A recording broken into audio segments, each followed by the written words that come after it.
Global TV 15 में sir आपका स्वागत है। धन्यवाद। सर सबसे पहले आप अपने बारे में परिचय थोड़ा दे दीजिए। मेरा नाम हुआ सुबोध कुमार पांडे और मैं रिलायंस निगम लाइफ इंश्योरेंस में ब्रांच में समस्तीपुर से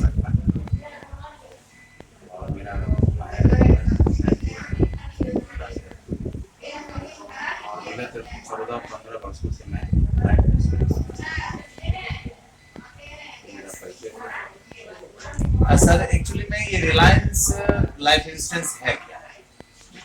एक्चुअली रिलायंस लाइफ इंश्योरेंस एक लाइफ इंश्योरेंस कंपनी है जो व्यक्तियों का बीमा करती है और इसमें मुख्य रूप से 3 तरह की स्कीम्स चलती है। जैसे ट्रेडिशनल प्रोडक्ट बोला जाता है, योजना बोलते हैं। दूसरा जो है हमारा यूनिक होता है, उसमें यूनिक इंश्योरेंस पॉलिसी बोलते हैं। और तीसरा एन्युटी होता है जो पेंशन प्लान जिसको बोलते हैं, पेंशन प्लान होता है। और अभी मार्केट में जो प्रोडक्ट हैं बहुत सारे प्रोडक्ट जो हैं हमारे कस्टमर को सेविंग के साथ साथ प्रोटेक्शन के लिए ही जाने जाता है। उसमें फुली प्रोटेक्शन भी होता है और सेविंग के साथ प्रोटेक्शन होता है। यही प्रोडक्ट में हम लोग कस्टमर को कम पीरियड में ज़्यादा रिटर्न, क्योंकि मार्केट का प्रोडक्ट होता है तो उससे बेनिफिट होता है। और कस्टमर जो मार्केट को समझ रखते हैं, मार्केट करते हैं, वो लोग में निवेश करते हैं और उनको कुछ रिटर्न मिलता है। प्रोडक्ट है हमारा कुछ रिटर्न देता रहा है और उसका कई पैमाने पर हम लोग एनालिस्ट टाइप जो है इसका साइट है जिस पर आप देख सकते हैं कि ऐसा चीज़ों में निवेश उसका ग्रोथ रेट क्या रहा है, प्रीवियस जितने दिनों से चल रहा है उतने दिनों से अभी तक हर महीने वो मतलब डेटा उसमें प्रोड्यूस। और हमारा अभी एक नया प्लान निश्चित भविष्य लॉन्च हुआ है जो एक बेनिफिशियल गारंटी प्रोडक्ट है जो अधिकतम 42 वर्षों तक जो है वह मैच्योरिटी लिखित गारंटी देता है और गारंटी प्रोवाइड करता है। मार्केट में जो प्रोडक्ट हैं वो यदि बोनस पर हाई प्रोडक्ट है तो ये जो है मतलब रेट डाउन हो सकते हैं, कम हो सकता है, लेकिन इस प्लान में तो कोई फर्क नहीं पड़ता।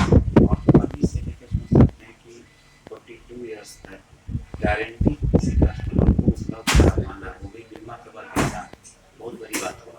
जबकि अदर इन्वेस्टमेंट कहीं भी करते हैं तो गारंटी लंबी अवधि के लिए नहीं होती और लंबी अवधि तक गारंटी देते हैं तो कस्टमर को अधिक बेनिफिट मिले और प्लस उसका लाइफ रिस्क कवर भी होता है।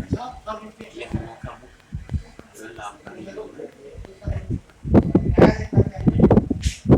लाइफ इंश्योरेंस जो है सर मतलब हमको क्लियर बताइए कि हम आप जहाँ हैं ये बहुत सारे ग्रामीण परिवेश में लोग बहुत कुछ समझ नहीं पाते हैं इंश्योरेंस सेक्टर होता क्या है, इंश्योरेंस हमें कैसे करवाना चाहिए, नहीं करवाना चाहिए, कितना का करवाना चाहिए, कितना तक का नहीं करवाना चाहिए, ये सब थोड़ा सा क्लियर बताइए ताकि जो लोग ये वीडियो देखेंगे वो आसानी से समझे और फिर आपसे वो समझे। मुख्य रूप से क्या है कि इंश्योरेंस जो है लोगों की फैमिली को प्रोटेक्ट करती है, लेकिन अभी भी बहुत सारा लोग जो है वो इतना शिक्षित नहीं है या इतना समझ नहीं है जो इंश्योरेंस हमारे फैमिली को कैसे बेटर कर सकता है। बेसिकली इंश्योरेंस का जो चलता है वो है कि जितना व्यक्ति का सालाना आमदनी है उसके अनुरूप उसका बीमा कवर होना चाहिए। और एक एवरेज अगर देखते हैं तो जितना सालाना आमदनी उसका कम से कम 20 गुना कवर बीमा का होना चाहिए, ताकि इनकेस यदि फैमिली में किस तरह का उस व्यक्ति के साथ घटना हो जाता है, व्यक्ति नहीं होता है तो वैसे सिचुएशन में व्यक्ति का ही ह्रास नहीं होता बल्कि व्यक्ति से होने वाले आय का भी ह्रास होता है। तो व्यक्ति की ह्रास को पूरा करने का तो कोई तरीका नहीं है, लेकिन व्यक्ति के न रहने से जो उसके फैमिली में आय का ह्रास हुआ है उसको प्रोटेक्ट करने के लिए लाइफ इंश्योरेंस का उपयोग होता है।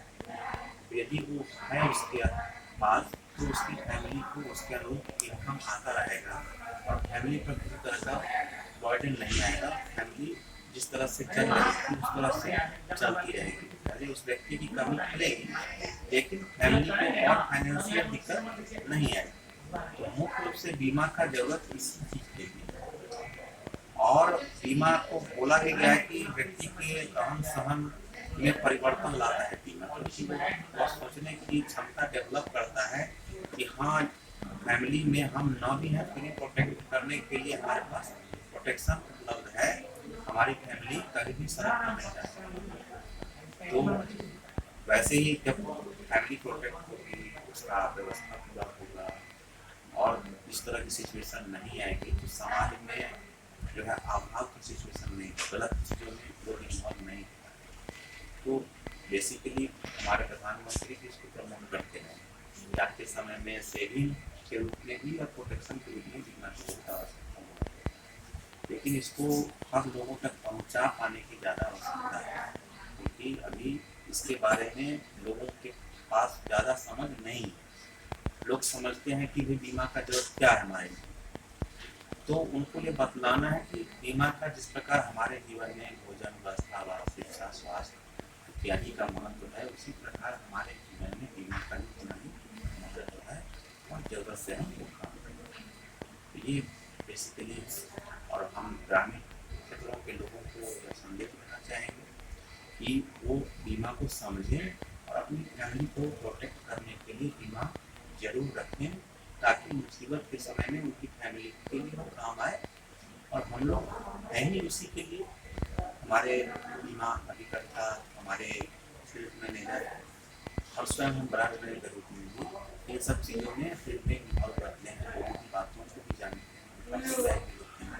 ताकि उनके लिए जो बेहतर हो सके वो चीज़ें हम भी उनके पास पहुँचा सकें। एक आखिरी क्वेश्चन सर, चूँकि आने वाले पिछले कुछ दशक में इंश्योरेंस या बीमा के नाम पे बहुत सारे लोग धांधली किए। मैं किसी कंपनी का नाम नहीं लेना चाहूँगा, क्योंकि इसलिए कि एक सार्वजनिक ये क्वेश्चन है। एक आपसे क्वेश्चन इसलिए मैं कर रहा हूँ कि आप एक ब्रांच मैनेजर हैं, उस नाते मैं आपसे पूछना चाह रहा हूँ, जानना चाह रहा हूँ कि क्या ये कंपनी के ही एजेंट होते हैं या कंपनी के नाम पे कोई दूसरे से व्यक्ति होते हैं जो इस तरह का मतलब कहा जाए कि उन्माद फैलाने का प्रयास करते हैं, ताकि एक सही व्यक्ति अपना जीवन बीमा या इंश्योरेंस ना करवा। ये बेसिकली क्या होता है कि कुछ लोग हैं जो इस तरह के काम में इन्वॉल्व होते हैं, चाहे वो अंदर के लोग भी हों और कुछ बाहरी फैक्टर भी होते हैं। आप देखें कॉल ज़्यादा आता है लोगों को कि भाई बैंक अकाउंट आपका क्लोज होने वाला है, आप तो बहुत सारे ड्रामा चीज़ों में लोग फंस जाते हैं। कभी कभी गलत इन्वेस्टमेंट उसमें बेसिकली कंपनी इन्वॉल्व नहीं होता है, लेकिन कंपनी के नाम का मिसयूज किया जाता है वहाँ, और किसी स्कीम को गलत तरीके से पेश करके कस्टमर को कहीं से डेटा इकट्ठा करके उसको गलत तरीके से बता के उस कॉर्पोरेट के लोग भी होते हैं जो इसमें शामिल होते हैं, बहुत जगह क्राइम ब्रांच इन्वेस्टिगेशन करके बहुत जगह पकड़े भी गए हैं। जैसे दिल्ली में बहुत सारे पहले थोड़ा सा होता है RDA के नाम पर, कंपनी के नाम पर फेक कॉल आते थे। तो लोगों को बचना चाहिए। यदि इसी तरह का मान लीजिए फ़ोन आता है उनको, तो यदि कहा जाता है कि हम शाखा से बोल रहे हैं, तो उनकी बातों पर कम विश्वास करते हुए शाखा एक बार विजिट करना चाहिए कि इस तरह का कॉल हमको आया है सर, क्या ये सही या गलत है, तो हम उनको सही जानकारी दे पाएंगे और वो गलत फ्रॉड केस में नहीं फंस पाएंगे और उनके साथ उनके धन का जो है अवैध हो रहा है वो नहीं हो पाएगा और धन का सुरक्षित रहेगा। हमारा कार्य है उनको सुरक्षा देना और उनके लिए बेहतर सोचना है। तो इसलिए हम चाहेंगे कि लोग जो है जागरूक बने और अपना कोई भी डेटा किसी अनजान व्यक्ति को यदि फ़ोन कॉल आता है तो उसके माध्यम से वो डेटा शेयर ना करें। अगर डेटा शेयर करेंगे तो उनके साथ हो सकता है कि गलत हो। ग्लोबल टीवी 15% देने के लिए सर आपको बहुत बहुत धन्यवाद। धन्यवाद।